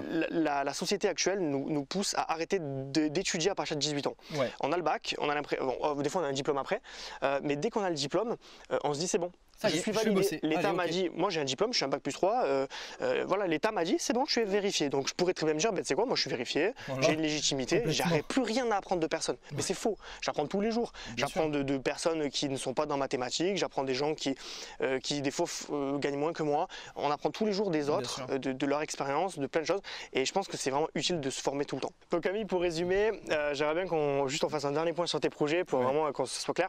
Donc en gros, tu réparais à l'époque des trottinettes. Tout à fait. Ça a été, alors du coup tu es passé une trottinette, donc il y a eu une transition entre le salariat et le moment où tu as fait des revenus automatiques, mais tu as continué à vendre ton temps en faisant des réparations. Donc ça c'était aussi un premier moyen de te montrer que tu pouvais gagner de l'argent différemment. Bah, c'était alors c'était des petits revenus, hein, c'était pas grand chose, mais il y avait plusieurs choses qui rentraient en compte. C'était déjà l'énergie passée directement avec la personne, puisque c'est toi-même qui fait un service, donc déjà la personne est contente, donc ça c'est une belle saveur, c'est au service de toi-même, tu sais, t'es pas une enseigne, t'es pas voilà, c'est toi, tu rends service à quelqu'un, donc ça c'est magique. Et puis pour la petite rémunération que tu reçois, c'est hyper gratifiant, c'est hyper valorisant. Une fois de plus, cet argent, c'est pas comme si voilà. Une fois de plus, dans le salariat, ça n'a pas la même valeur. En fait, c'est 1 euro, ça vaut 1 euro, mais 1 euro qui vient de là ou de là, c'est pas pareil. Que ce soit de l'argent du salariat, que ce soit l'argent que tu fais avec tes business, que ce soit de l'argent que tu fais de manière illicite, etc. Tu vois, tu as plusieurs façons de faire de l'argent, et cet argent-là, elle a plusieurs valeurs différentes par rapport à toi, en fait, et tu ressens des choses différentes en fonction de comment tu reçois cet argent, et là pour le coup justement cette expérience, c'est ça qui alors ça a été avant, c'était il y a un petit moment, c'était avant de me lancer justement sur ces projets actuels, sur les projets du web, et c'était avant, et ça a été une forme de déclic également, puisque c'est ça qui a fait me sentir, je me suis dit waouh, qu'est-ce que ça fait de travailler pour soi, tu vois, mais pour soi-même. C'est-à-dire, je travaille pour quelqu'un d'autre. Ton planning, tes clients, les gens t'appellent. Et puis bon, mine de rien, tu étais quand même mieux payé que le salariat à l'heure passée. Parce que voilà, vu que tu étais à ton compte, forcément, tu n'étais pas payé 10 € de l'heure, enfin 8 ou 10, je sais plus comment c'est. Complètement, ça a plus de valeur. Voilà. Ça a plus de valeur. Et puis, non, mais c'est clair et net. Donc c'était un bon complément aussi pour une personne qui gagne au SMIC, tu vois, de travailler, clair, de proposer des services. Il y a toujours des solutions. Après, c'est vrai qu'il faut arriver à prendre du recul et se poser les bonnes questions. C'est toujours bien d'en discuter autour de soi, de demander les avis des autres. Alors des fois, il y a des avis divergents. Alors attention aux autres, parce que des fois, ils projettent leur peur sur toi. Complètement. Ils veulent pas que tu le fasses. Et puis même les personnes peut-être qui nous regardent, là, ça peut être les personnes de leur entourage, peut-être les freinent. Peut-être les freinent. Moi, j'ai eu des personnes de mon entourage qui m'ont beaucoup freiné pour mes projets. Ça arrive beaucoup. Et des personnes proches. Attention, c'était des personnes proches. Et souvent les parents, ils ont peur, ou la compagne, tu vois. C'est des gens qui ont peur, qui projettent en eux la peur qu'ils ont eux, ils la projettent sur toi. Ils font pas, c'est pas qu'ils te font pas confiance, mais c'est qu'ils se disent mais c'est quoi cette lubie? Mais ils peuvent pas vraiment la comprendre parce qu'ils l'ont pas eux-mêmes, tu vois. Comment tu peux comprendre que quelqu'un ne supporte plus le salariat alors qu'il y en a, ils le supportent toute leur vie sans rechigner. Tu vois, tu dis mais qu'est-ce que t'es sensible, t'es fragile, tu vois. C'est juste qu'on n'est pas adapté à ce mode de travail. Ça, et puis une personne qui vit une bonne expérience dans le salariat, qui a toujours eu une bonne expérience, et toi qui en as une mauvaise, comment la personne qui a toujours eu une bonne expérience peut comprendre celle qui a eu une mauvaise. Comme toi, tu peux pas comprendre qu'elle puisse s'épanouir dans le salariat. J'ai dit, mais qu'est-ce que t'es malade ou quoi? T'en as pas marre là de travailler Après, quand même, tous les jours? il faut avoir un peu de répartie et voilà, justement, respecter les choix de chacun. Ouais, C'est pour ça que moi, je ne crache pas sur ceux qui bossent sur le De salariat. toute façon, les salariés, il en faut. Hein. Moi, je suis pas pour un monde où il y a que des entrepreneurs. Ah, hein. complètement. Mais il y a des gens qui sont dans le salariat qui ne sont pas à la bonne place. Bien sûr. Et c'est ça. Et qui apporteraient plus de valeur dans ce monde Tout à fait. en étant auto-entrepreneur, faire des projets. Et qui seraient plus heureux surtout. Et qui Parce que le seraient but, plus c'est heureux leur eux, bonheur avant tout. mais aussi apporter de la valeur dans ce... Donc tes autres business, tu as donc YouTube principalement. Mais ouais, Tu as 3 chaînes YouTube. Donc peut-être que tu vas en parler. pourquoi pas, bien sûr, avec Voilà. grand plaisir si vous êtes Vas-y, curieux. donne les références. Les gens pourront aller voir ce que tu fais au moins. Bien sûr, bien pour sûr. voir ton travail. Donc la chaîne sur les voitures électriques et Tesla, c'est Tesla en Provence. Voilà. Parce La qu'on vit en Provence, au soleil, comme vous pouvez le On vit en voir. Provence, tout à fait. La chaîne des trottinettes, donc si vous voulez des conseils, de la customisation, quelle trottinette choisir, tout un tas d'informations sur les trottinettes électriques, tout modèle confondu, c'est Trot en Provence. Et la troisième et petite chaîne qui justement est en évolution, et donc si vous êtes curieux de savoir comment ça évolue, c'est dans la high-tech, donc c'est une chaîne qui s'appelle Tech en Provence. Et voilà, il y a les 3 chaînes et peut-être que tôt ou tard je ferai une autre chaîne, une 4e chaîne. Alors déjà 3 c'est pas facile à gérer, Pas mal. Hein. mais ce sera sur le voyage. Alors j'ai pas encore le nom de cette chaîne, mais ce sera Voyage en Provence. Voyage en Provence où voilà, il y aura un petit nom de chaîne sympathique et peut-être que vous serez au courant tôt ou tard. Bon voilà, en tout cas je vous mettrai tous les liens en description pour que vous puissiez aller voir son travail directement. Il n'y a plus qu'à cliquer et vous arrivez sur sa chaîne. Donc Camille, tu gagnes ta vie avec ces chaînes YouTube de différentes façons. Tout à fait. La première c'est la rémunération YouTube, donc grâce à la publicité. Tout à fait. Voilà, donc au début des vidéos, il y a des pubs et du coup il va gagner de l'argent tous les 1000 vues. Donc il y a un RPM, et le RPM c'est en gros le nombre d'argent que tu vas gagner tous les 1000 vues rémunérées. Donc ça correspond à combien de tes revenus? 50% à peu près? Ouais, 50%, oui, tout à fait, ouais, c'est ça, environ 50% pour le moment. C'est voué à évoluer justement avec ce qui va être mis en place dans l'avenir, mais pour le moment c'est 50% et c'est pas négligeable. Voilà, donc il est sur des thématiques grand public, ce qui fait qu'il a quand même pas mal de personnes qui vont regarder ses vidéos parce que c'est du divertissement. Enfin, en tout cas pour les voitures électriques, c'est beaucoup de divertissement, beaucoup de passionnés. Donc c'est des gens qui consomment du contenu en masse. Donc il y a plusieurs milliers, centaines de milliers de vues d'ailleurs, ce qui fait que voilà, on peut facilement générer un revenu avec la publicité, ce qui n'est pas la même chose avec moi parce que je suis sur un marché de niche et les marchés de niche, il y a quand même beaucoup moins de vues, donc c'est plus difficile de se rémunérer avec la pub. C'est moins grand public, tout à fait. Voilà, donc moi je vais vendre d'autres produits derrière. Bien sûr. Et donc Camille, toi tu vas aussi te rémunérer avec l'affiliation. Pour les gens qui ne connaissent pas ce que c'est, en fait ça consiste à partager des produits, donc des produits payants à des personnes, avec des liens parrainés, ce qui fait que Camille va être un influenceur, par exemple il va recommander un produit, et quand quelqu'un va l'acheter à travers son lien parrainé, Camille va toucher une commission, par exemple, qui va de 1 à 10%. Exactement, c'est ça la moyenne. Voilà.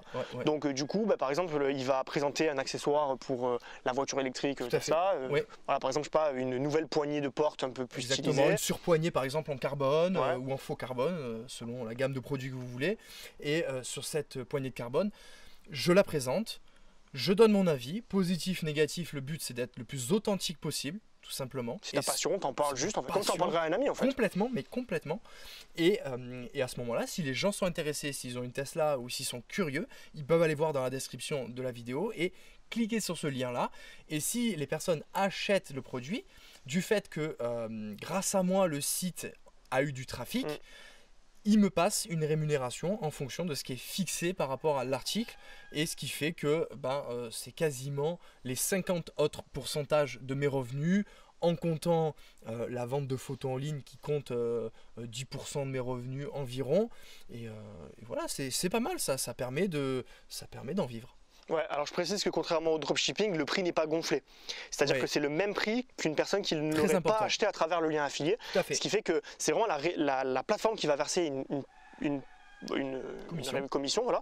Mais c'est vraiment c'est pas la personne qui va assumer le coût supplémentaire comme du dropshipping où on va dire voilà, je te vends le produit plus cher parce que je passe par moi et tout. Voilà, pour le coup il y a un côté plus éthique selon moi que le dropshipping qui est assez appréciable. Et dans aucun cas de figure avec l'affiliation il y a un surcoût pour le consommateur qui passe par le lien affilié ou qu'il aille directement sur le site, C'est puisque pareil. le produit sera disponible directement sur le site s'il tape sur Tout à le fait. moteur de recherche, mais en passant par le lien, ça le facilite parce qu'il peut retrouver la vidéo, cliquer sur le lien, il n'y a pas besoin de faire des recherches, et lui ça lui coûtera le même prix, c'est juste la marge pour le vendeur qui sera un peu plus rogné, mais grâce à moi et à mes vidéos et à ceux qui font des vidéos, ça fait davantage de ventes, donc il me semble normal qu'on touche une petite commission en proposant tel ou tel article. Tout à fait. Et d'ailleurs, je précise que l'affiliation, c'est un moyen parmi tant d'autres de se rémunérer. C'est pas le seul, il en existe beaucoup. Bien sûr. Mais voilà, là, dans ce cas de figure où il va parler d'accessoires, de matériel, Oui. il y a un grand intérêt à partir sur de l'affiliation. Moi, par exemple, je suis parti sur de la vente de formation et de coaching. Toi, ça serait pas forcément adapté. Tu vas pas vendre de la formation sur Tesla, il n'y a rien à vendre sur ça. Tu vois. Exactement. Donc, tu peux toujours trouver un moyen de te rémunérer par rapport à ta passion. Et j'enchaîne sur un truc, une façon dont Camille se rémunère de manière indirecte, que j'ai trouvé très... tu sais de quoi je vais parler. Hein. Ouais. Voilà, c'est très bien. original. Donc, tu peux en parler peut-être, les parrainages. Bien sûr, pas de souci, on en discute. Par rapport à Tesla, donc Tesla ne fait pas de publicité. Aucunement, il n'y en a pas à la télé, il n'y en a pas aux arrêts de bus, il n'y en a nulle part. Et la publicité de Tesla, ça a été les youtubeurs.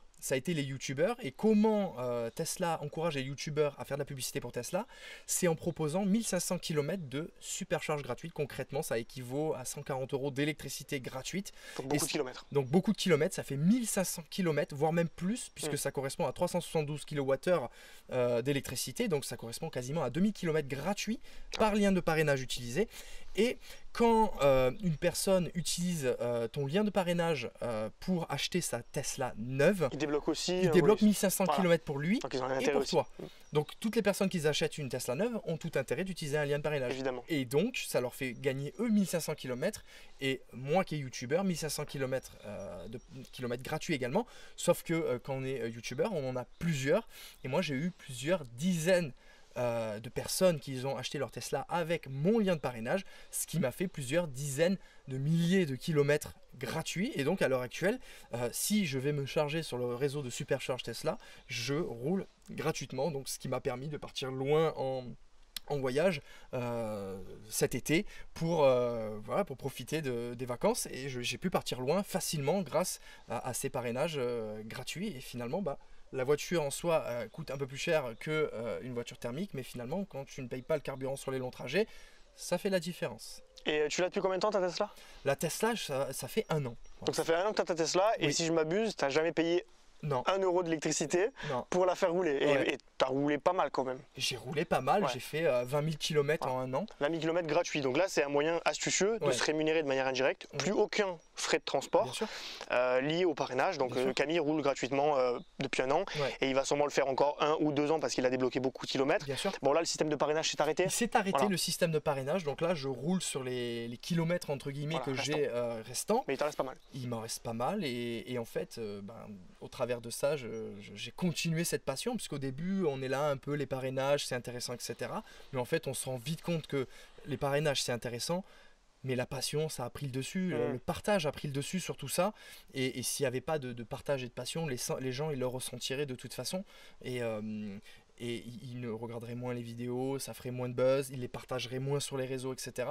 Donc, ce qui est très important, c'est d'être authentique dans ce que vous faites. Donc maintenant que tu as cette liberté financière, que tu as quitté le salariat, que tu travailles pour tes projets, que tu gagnes ton propre argent et que tu arrives à peu près à en vivre, est-ce que tu peux me parler de ta vie actuelle? C'est-à-dire que, alors là, je parle pas d'argent, je parle pas forcément, vraiment, comment tu te sens aujourd'hui dans ta vie, qu'est-ce qui a changé dans ton quotidien, et raconte-nous un petit peu, fais rêver les personnes qui veulent cet objectif-là et qui attendent que ça, quoi. Ok, concrètement, je me lève déjà à l'heure que j'ai envie, donc je me lève en même temps que ma chérie. Donc pour moi, qu'est-ce que je fais? Je mets pas la pression déjà. Tranquille Émile, tout va bien. Je me lève le matin, petit déjeuner, sans avoir à regarder la montre quand je dois aller partir au travail, quand je dois prendre la voiture, aller faire chauffer la voiture, aller à mon boulot, les bouchons, les klaxons, les accidents, parce que ça m'est arrivé d'avoir un accident de voiture sur le trajet de mon travail. Quand tu travailles à la maison, ça t'arrive plus. Ça c'est sûr. Donc déjà, pépouze le matin, voilà, pépouze, j'allume l'ordinateur, je commence à checker un peu, voilà, tout tout ce qui s'est passé pendant la nuit, je regarde le planning de ma journée, ce que je vais faire, etc. Donc je me mets au boulot, je me suis fait une petite structure, donc ce qui fait que je sais où je vais dans la journée, je sais les objectifs que je me suis fixés, c'est très important de se fixer des objectifs. Ensuite, je travaille jusqu'à environ, enfin travailler entre guillemets, parce que moi ça me fait vraiment kiffer de faire ça, hein. Soit je tourne des vidéos le matin, soit j'écris des vidéos, soit je traite les commentaires, parce que c'est vrai qu'il y a quand même une communauté derrière qui demande de l'information, donc je traite les commentaires. Vers 10 h généralement, j'enfile les baskets, la tenue de sport et je vais courir. Ça c'est bien. Parce ça. que franchement, Le une matin. petite coupure à 10 h, alors c'est vrai que la pause café ça peut être bien, mais la pause sport, ça me fait rêver. Tu vas courir, c'est calme, Complètement. le parc est ensoleillé, Ah ouais, là, tu vas pas courir à 18 h là, Ouais. pour te défouler de ta journée. C'est ça, là je vais me défouler parce que je sais que quand je vais rentrer, je vais être zen. Ouais. Donc généralement, je me prends une petite douche, un petit bain. Je me remets, généralement il est quoi, 11 h, de 11 h à midi et demi, je me remets sur mes projets. Et c'est facile à se remettre hein, dans le boulot, hein. C'est facile. Hein, Oui, parce que c'est pas de la souffrance. c'est pas de la souffrance, Tu puis poses, t'assois. tu reviens, t'es zen quoi. Ouais. T'as fait ton petit sport, t'es zen. Donc voilà, je fais ça, après je fais ma petite pause déjeuner, soit je vais manger avec ma chérie, je peux la rejoindre à son travail, ou soit je mange chez moi, tranquillou. Et après, ben, je reprends le boulot, donc une fois de plus, soit je tourne les vidéos, soit je continue ce que j'étais en train de faire, le blog, voilà, j'écris, hein, il y a quand même pas mal de back-end, hein, ce qui se passe derrière, hein, il n'y a pas que face caméra, hein, donc c'est très important, tout ce qui se passe derrière, et je me forme également. Et généralement, vers 15 h, 15 h 30, 16 h, je vais faire la petite balade de trottinette, soit solo parce qu'il y a des petites pistes cyclables sympas, voilà, ou soit je rejoins mon ami Johan et on va C'est plutôt s'enfiler. moi qui le rejoins. Ouais. Bon, aujourd'hui c'est moi qui est venu. Ah, c'est vrai, mais moi je suis à la campagne, lui il est un peu plus central. Voilà. Mais c'est vrai que les balades de trotte, on en fait pas mal, notamment. Ouais, ça c'est cool. On va se balader en Provence, sur les petites routes, voilà. Complètement. Il y a des pistes cyclables justement qui sont Ouais. sympas et des véloroutes très agréables d'ailleurs. Et voilà, on passe du temps ensemble. Donc là, franchement, les journées en fait sont pas si chargées que ça. Il y a des journées, je cache pas qu'il y a des journées je taffe plus. Il y a des journées, Franchement, il y a des tu journées, peux bosser ouais, plus c'est que dans le carré. salariat des fois. Des fois tu bosses 10 heures dans la journée. Hein. Ah mais Faut complètement, pas se le cacher. complètement. C'est Mais la pas- plupart du temps, moi ce que je me suis dit, mon maître mot c'est efficacité. C'est-à-dire que je vais pas forcément me disperser dans des trucs qui sont peu efficients, des détails voilà, qui m'apporteraient pas grand-chose.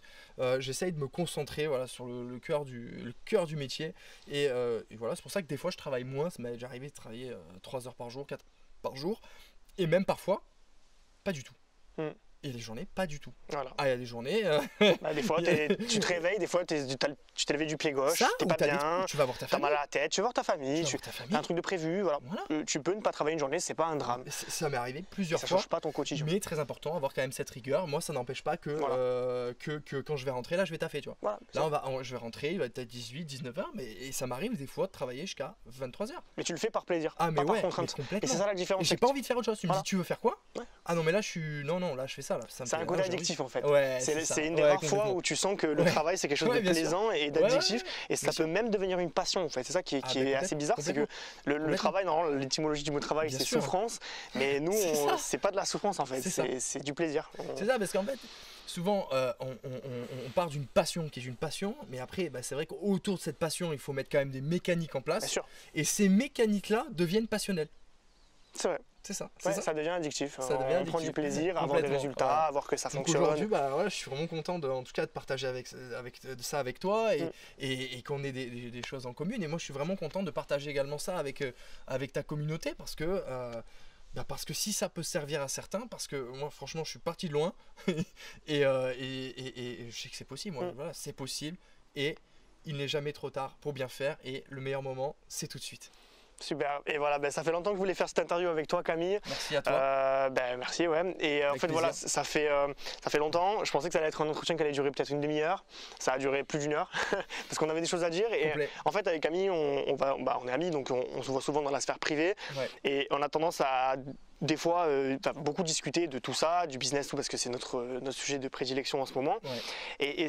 Et Et quand on en parle, à chaque fois on se dit putain mais en fait des fois on a des débats philosophiques et on se dit mais en fait c'est exactement ce dont ma communauté a envie d'entendre, a besoin d'entendre, tu vois, parce qu'ils sont pas forcément entourés de gens qui ont ce mindset là et c'est dur quand t'es entouré que de gens qui sont des salariés, qui veulent pas sortir de leurs conditions et tout. Donc du coup voilà, le fait d'en parler dans ce genre d'entretien, ça leur montre qu'ils sont pas anormaux, qu'ils sont au contraire tout à fait normaux, qu'il y a une place pour eux aussi dans le monde du travail, qu'ils peuvent trouver leur bonheur professionnel et voilà, donc ça me fait vraiment plaisir d'avoir fait avec toi, merci d'avoir participé. Avec grand plaisir. Et puis écoute, on s'en refera peut-être. Suite au prochain épisode quand on aura encore évolué. Voilà, c'est ça. Avec grand plaisir. Et puis n'hésitez pas, si vous voulez vous lancer vous aussi dans l'entrepreneuriat, donc générer des revenus automatiques comme Camille, comme moi je le fais, vous pouvez télécharger gratuitement mon guide des 24 moyens de générer des revenus automatiques. Donc le guide, je vous le mets aussi en description. Vous laissez votre mail, je vous envoie le guide et vous allez avoir plein d'idées pour commencer. Voilà, des idées par rapport à vos passions, ce que vous pouvez faire pour gagner de l'argent. J'ai le soleil dans les yeux, j'en peux plus, ça fait 1 heure que je suis aveuglé à cause de la Provence. Voilà, donc ceci étant dit, voilà, je vous mets le lien en description, vous n'avez plus qu'à le récupérer.